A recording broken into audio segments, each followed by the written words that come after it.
Hello neighbors, today I'm very excited. I'm happy to introduce to you Omija. In English, the berries are called Schisandra, so you can always Google and learn more. But these berries, they have 5 flavors in them: sweet, salty, pungent, bitter, and sour. So that's a lot of complex flavors in one bite. Of course, it's not like a Willy Wonka where you'll get like 30 seconds of each flavor. It's kind of like instantaneous, 5 flavors. But best of all, this is a super berry. It's amazing for your health. And you can make it as an iced tea. You don't even have to boil it. You just steep it in cold water. So I thought I would introduce it to you. And then if you like it or interested enough, try introducing it as a replacement for soda, or if you like flavored water, but all of that, the chemical or the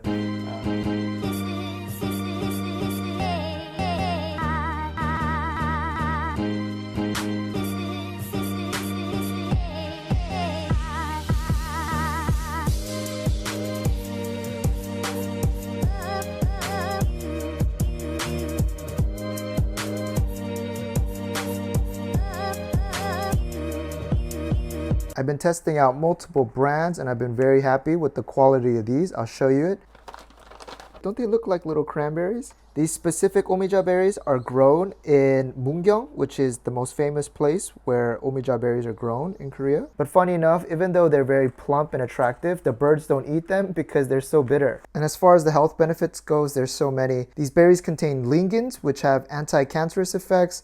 They increase resistance to disease and stress. They promote healthy liver. Also help you metabolize sugar. All right, guys, and since we're home cooks, we gotta taste as we go. I want you to put this in your mouth, kind of like a candy. First layer, you kind of get a quick hint of spice, like a 0.1 millisecond of spice, kind of like cloves. Then you definitely get some tartness, some sourness, like a lingonberry.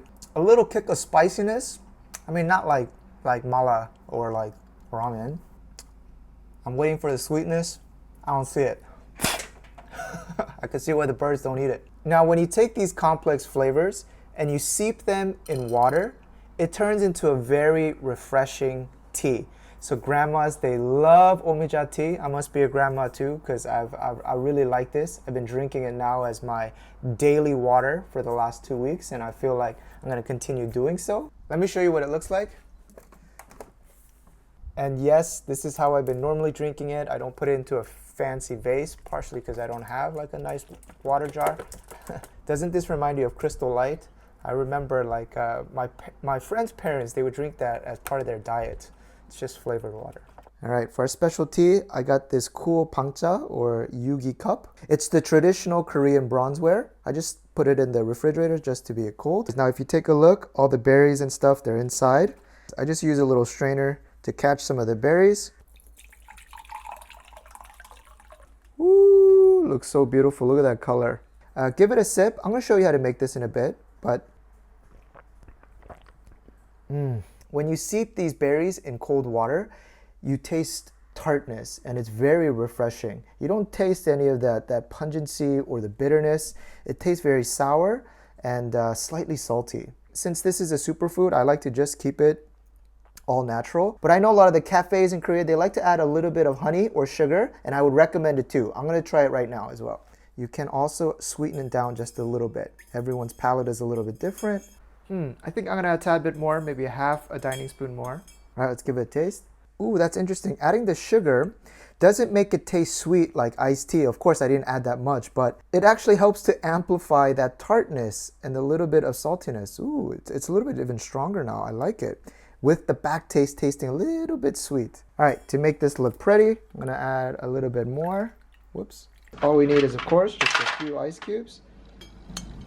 And then I like to take a few of our Omija berries and just put them on top. And as you drink, you can nibble on one of the berries, just put them into your mouth. They actually remind me of umeboshi, which are the pickled plums in Japan, the pickled salted plums. All right, the berries do have seeds, so don't just crunch on them, you'll lose a tooth. All right, so you can spit those out. But this is very fun, it's very nice.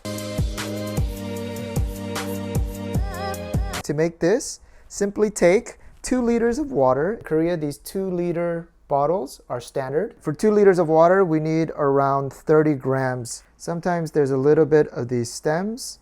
It's okay actually if it goes in as well, but You know, if you see one, you can just throw that out. Around 30 grams. Good. Give this a quick rinse under water. That way we can get rid of any dirt or impurities. If you find any stems, you can throw them out now. I'm gonna just pour out just a little bit so the berries can fit. Get a piece of paper, turn it into a little funnel. Berries in. Put the rest of the water back in. All right, I think that should be good. And then we'll put this in the refrigerator for 12 hours. So if you put it overnight and you sleep long enough, it'll be 12 hours. If you're a light sleeper, drink it in the afternoon. And then you'll end up with this, and then you can pour it into your favorite cup, and then add a little bit of sugar if you like. All right, actually before you put it in the refrigerator, let's do a little lava lamp. We can treat it like soju, little tornado, and then that's it. And one note, if you taste it and you feel like, ooh, it's a little bit too tart for me, you can always cut it back to a 1/4 cup, which will give you around 20 grams. I've experimented with both, but I like it. All right, I hope you like that. That was a quick intro into Omija. Actually, one question that you might have is, can you boil this? I've tried it, and if you boil it, it becomes very bitter and very, very sour. So this Omija tea, it's better to steep in cold water than turning it into a hot tea. So next time you're at the Korean Mart and you see dried Omija berries, go put that in your basket. If you don't have a Korean Mart nearby, you can always get the ones we're using from gochujang. Adios.